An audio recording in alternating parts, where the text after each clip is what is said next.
महाभारत में अंबिका हस्तिनापुर के राजवंश से जुड़ी एक अत्यंत महत्वपूर्ण रानी थीं, क्योंकि उन्हीं के माध्यम से कुरु वंश की आगे की पीढ़ी जन्मी। उनका जीवन राजनीति, परंपरा और नीति के जटिल जाल से गहराई से जुड़ा हुआ था। अंबिका काशी, वाराणसी की राजकुमारी थीं।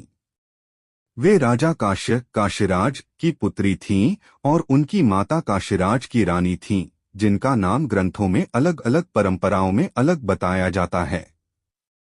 अंबिका अपनी बहन अंबालिका और बड़ी बहन अंबा के साथ अत्यंत रूपवती और सुसंस्कृत राजकुमारी मानी जाती थीं।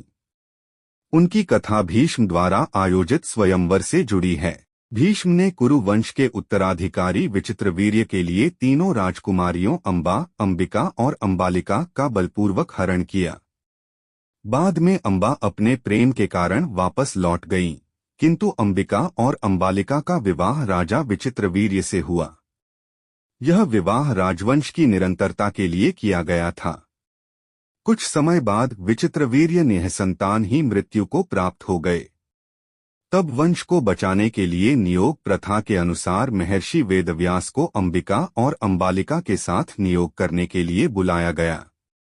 इसी क्रम में अंबिका से उत्पन्न पुत्र धृतराष्ट्र हुए। किंवदंती के अनुसार अंबिका ने वेदव्यास को देखकर भय और संकोच में अपनी आंखें बंद कर ली थीं, जिसके कारण धृतराष्ट्र जन्म से ही अंधे हुए।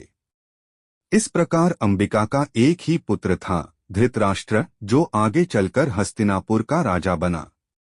उनका विवाह राजनीतिक आवश्यकता था, परंतु उनके माध्यम से ही कुरु वंश आगे बढ़ा, जिससे कौरवों का जन्म हुआ और अंततः महाभारत युद्ध की पृष्ठभूमि तैयार हुई।